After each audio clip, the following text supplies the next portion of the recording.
Glass is the new film from director and writer M. Night Shyamalan, and it is the conclusion to the surprise Unbreakable trilogy that we got after we found out that Split was actually connected to Unbreakable the whole time. And in this film, it takes place a couple weeks after the events of Split. The Horde, played by James McAvoy, is still kidnapping women and sacrificing them to the Beast, the 24th identity, and all the while this is going on, David Dunn is trying to find them, and once he does find them, they get into a little bit of a skirmish that leads to them being found by a psychiatrist named Ellie Staple, played by Sarah Paulson. They get led to an institution which also houses Elijah Price, played by Samuel L. Jackson, and Sarah Paulson tries to convince them that these thoughts of them being super powered, it's all in their heads and they're just crazy. In other reviews, I've talked about the varying career of M. Night Shyamalan, so I'm not going to dig up all that again, but I do want to mention once again Unbreakable and how much I really do love that film. M. Night Shyamalan made something really special there, as far as taking a superhero film, but making it just a drama all the way through, where there's pretty much nothing in it that reminds you of a superhero film except for the fact that they too talk about comic books and superheroes and supervillains. But I really love that approach with that movie. It's one of my favorite movies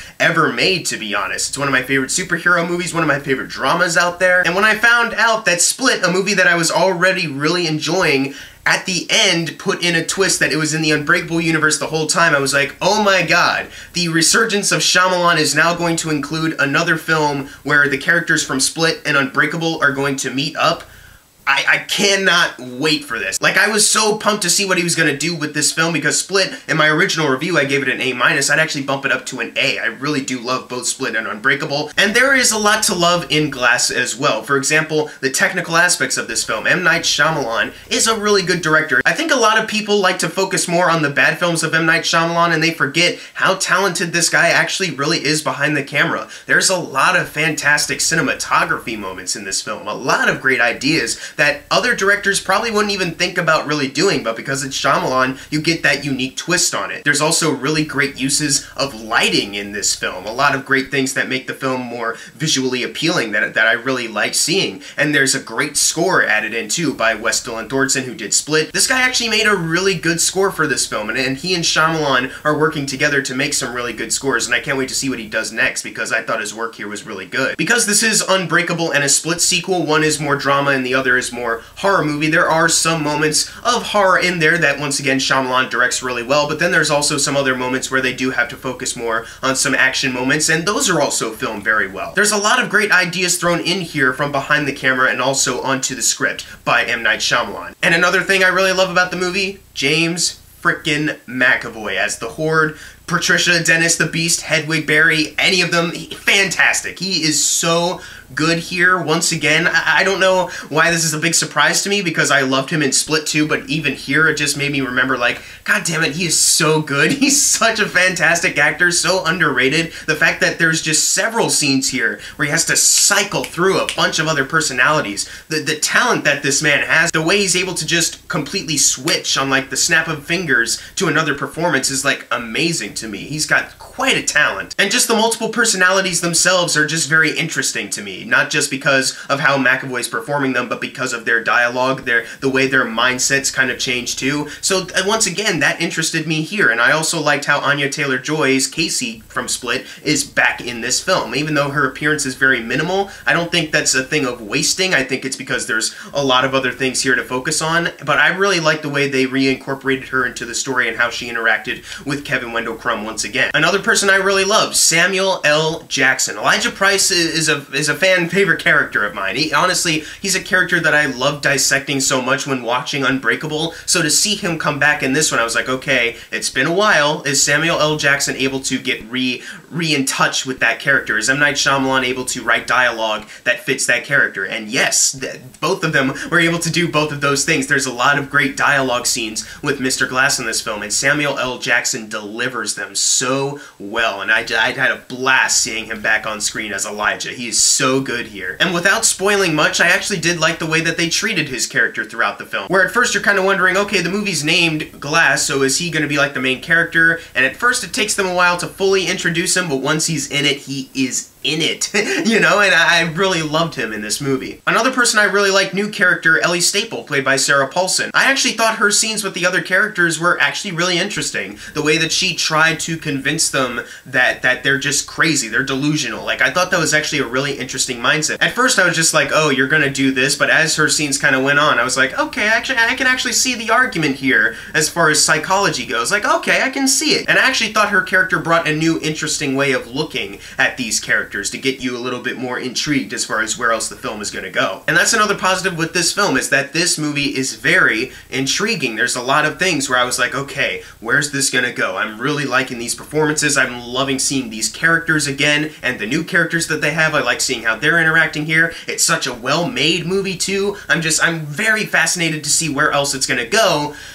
And now we're going to start dipping into some of my cons with this movie, because although this movie, the experience overall, it's positive, and I think I should probably see it again, but there is certain things that did make me feel disappointed by the end of it.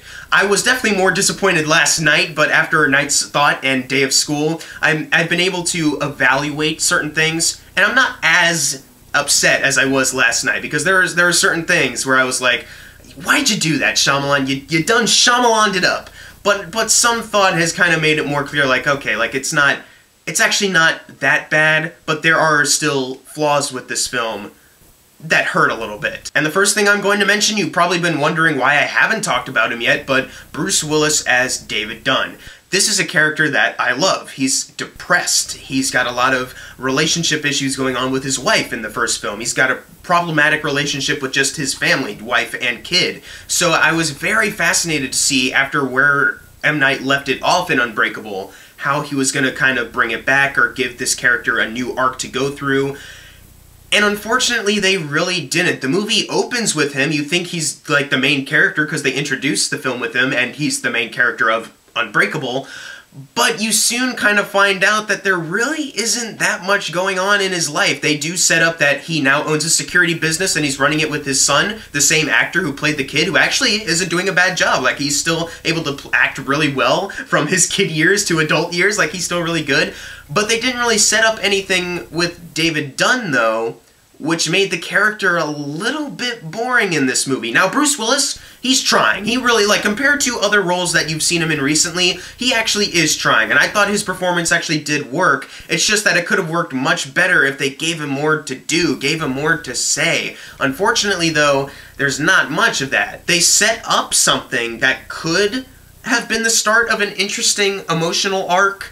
You know, something like the first Unbreakable. Like, that movie is built on real human emotions after all, but in this film, they kind of just drop it. Like, they breeze over it, and then they just kind of move on forever and leave it in the dust. So that setup is just kind of there to explain why a certain person isn't there. And that was just a little disappointing to me, that they couldn't make something like that work with this film on another level. And it also made me feel like there was little to no tension between David Dunn and Elijah Price. Now, him and the Horde, oh yeah, there's definitely tension there. As I said, they introduced the movie with these two characters, so you actually do feel like there's some tension there. But as far as him and Elijah Price created him. If you haven't seen Unbreakable, I don't know why you're even watching this review, but Elijah created David Dunn. And you learn that at the end of Unbreakable as the twist, that Elijah was the supervillain the whole time, the exact opposite of Bruce Willis. So you'd think that when these two characters get in the same room once again, there'll be some kind of like psychological thing going on with them. They'll exchange some dialogue that's like really intriguing, or it'll make you get on the edge of your seat, like, what's going to happen next? What are they going to say to each other next? What's going on? Now, there's one scene where they could have had this thing that I'm just talking about happen,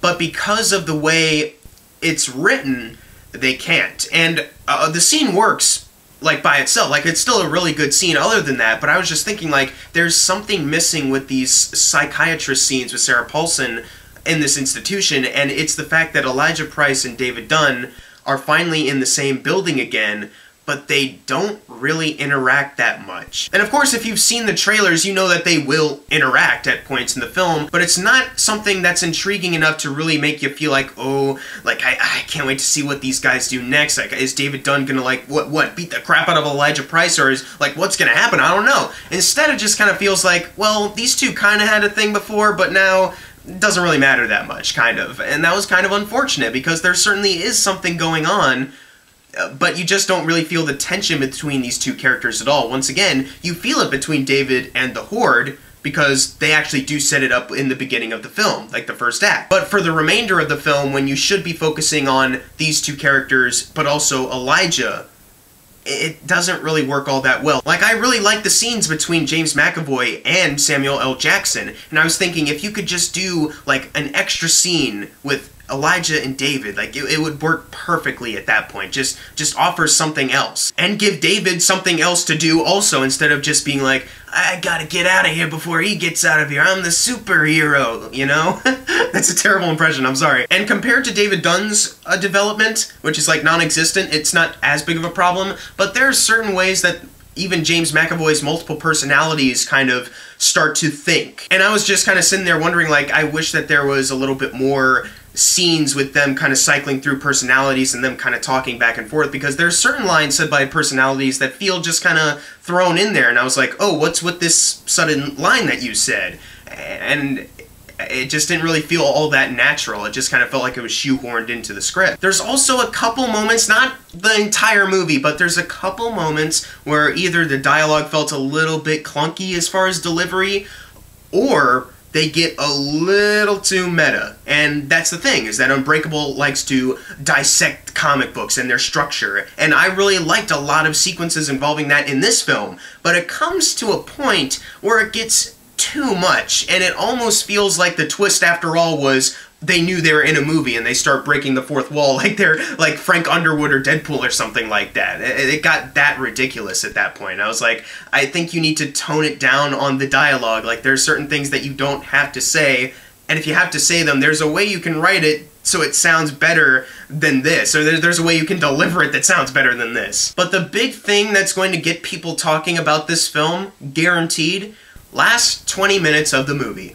At first, I walked out pissed. I'm not going to sugarcoat it. I was walking out of this movie really upset, because there were certain things that got to me and made me think negatively on other things that actually work quite well. After thinking about it, though, there are certain ideas thrown in there that I do think were executed very well, and M. Night Shyamalan definitely has something he wants to say here. There is a story that M. Night Shyamalan is concluding, and I really love. But then there's a couple things that just don't feel earned, and I'm not going to spoil it, but it just, when you get to the end, it's just like, I don't think you earned that the way you're acting like you did. And there's also something thrown in there that made me think, okay, M. Night Shyamalan just doesn't understand this. Once again, I'm not going to spoil it, but there's definitely something in there that's just a little too ridiculous. Like, I understand the idea as far as filmmaking goes, but it's not realistic to anything that would happen. In hindsight, the ending isn't all that bad, and it actually is quite surprising,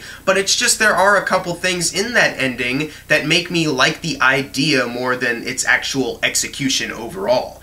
But like I said, I really did like a lot of this movie. I felt myself really intrigued with where the story was going, and there are certain parts of where the story went that I thought were really working, like a lot. But when it comes to that finale, not everything is going to be perfect, and there's a lot of people that are going to walk out understandably kind of pissed, but like I was. But I think if you really give it a little bit of thought, it's not going to be as bad as you were probably thinking, because there is stuff in there to like about it. As far as filmmaking goes, acting, and writing, it's just that there's also a couple other things with the writing that just make it fall flat just a little bit. At first, I thought my review was going to be how M. Night Shyamalan just shamalama ding-donged it up again, but I'm not actually going to do that, because although I did walk out very just confused, over the course of this day, I've actually grown to appreciate it a little bit more. There's a lot of things in there that I actually really do like. Performances, the writing, the filmmaking, score, the fight scenes, the horror sequences, the lighting, moments of dialogue that I thought were actually really well done.